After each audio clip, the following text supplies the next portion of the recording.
अतिशय महत्त्वाची अपडेट आहे ती म्हणजे शेतकऱ्यांसाठी आता पीएम किसान योजना आणि नमो शेतकरी योजनेचा जर हप्ता तुम्हाला रेग्युलर ठेवायचा असेल तर तुमच्यासाठी 2 कामे करून घेणं अतिशय महत्त्वाचं आहे। या कामांची तारीख खरं तर 20 जून हीच देण्यात आलेली होती, परंतु आता ती तारीख एक्सटेंड केलेली आहे आणि तुम्हाला अजूनही संधी आहे ही 2 कामे करून घेण्यासाठी।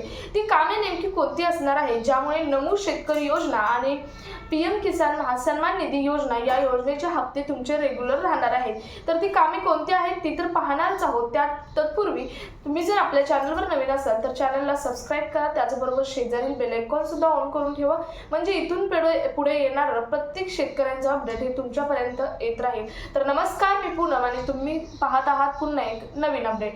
तर बघा, शेतकऱ्यांसाठी पीएम किसान योजनेची ई-केवायसी ज्याला फेस ई-केवायसी म्हटलं जातं, फेस ई-केवायसी करून घेणं महत्त्वाचं आहे। जर तुम्ही फेस ई-केवायसी केली नाही तर तुमचे हप्ते पूर्णपणे बंद केले जाणार आहेत, असं राज्य सरकारच्या कृषी विभागाच्या माध्यमातून सांगण्यात आलेलं आहे। आता ही फेस ई-केवायसी करण्यासाठी तुम्हाला 20 जून ही शेवटची तारीख दिलेली होती, परंतु बरेच शेतकरी हे व्हॉलंटियर शेतकरी ॲड झालेले आहेत, ज्यांची नावे कॅन्सल झाली होती, असे पात्र शेतकरी पुन्हा ॲड झालेले आहेत। त्यामुळे आता पुन्हा एकदा संधी देण्यात आलेली आहे की ई-केवायसी करण्यासाठी तुम्ही, त्यामुळे पुन्हा दिलेल्या संधीचा फायदा घेऊन बरेच लाखोंच्या घरामध्ये शेतकरी ई-केवायसी पासून वंचित आहेत। त्यामुळे त्या शेतकऱ्यांनी ई-केवायसी करून घ्यायची आहे। आता ई-केवायसी करण्यासाठी तुम्हाला मोबाईलमध्ये 2 ॲप डाउनलोड करण्याची गरज आहे। पहिला म्हणजे पीएम किसानचा एक ॲप आहे, ग्रीन कलरमध्ये आहे, तो ॲप तुम्हाला डाउनलोड करायचा आहे। त्यामध्ये 2 मिनिटात तुम्ही ई-केवायसी करू शकता। आणि दुसरा ॲप आहे तो म्हणजे फेस ऑथेंटिफिकेशन RD हा जो ॲप आहे तो, किंवा आधार ऑथेंटिफिकेशन किंवा आधार फेस स्कॅनिंग हा सुद्धा ॲप आहे। या तिन्हीपैकी कोणतेही ॲप जर तुम्ही डाउनलोड केले तर त्या ॲपवरून तुम्ही फेस स्कॅन करू शकता।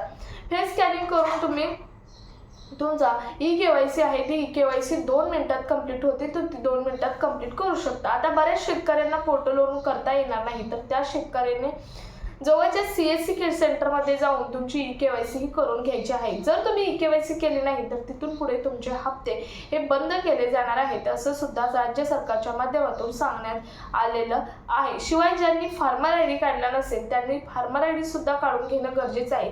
फक्त जर तुम्ही ई-केवायसी केली आणि जर तुमच्याकडे फार्मर ID नसेल तर तुम्हाला या योजनेच्या लाभांपासून वंचित राहण्याची दाट शक्यता आहे, म्हणजे तुम्हाला या योजनेचा लाभ हा मिळणार नाही।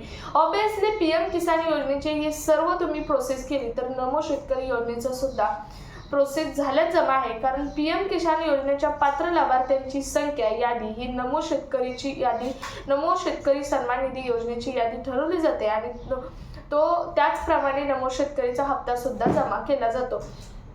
त्यामुळे शेतकऱ्यांना ही शेवटची संधी आहे, त्यामुळे प्रत्येक शेतकऱ्याने ई-केवायसी करून घ्यायची आहे। फार्मर ID काढला नसेल तर फार्मर ID सुद्धा काढून घ्यायचा आहे। सो अतिशय महत्त्वपूर्ण आणि हा कामाचा व्हिडिओ आहे, जास्तीत जास्त ठिकाणी शेअर करा। भेटूया पुढच्या एका नवीन अपडेट सोबत, तोपर्यंत धन्यवाद।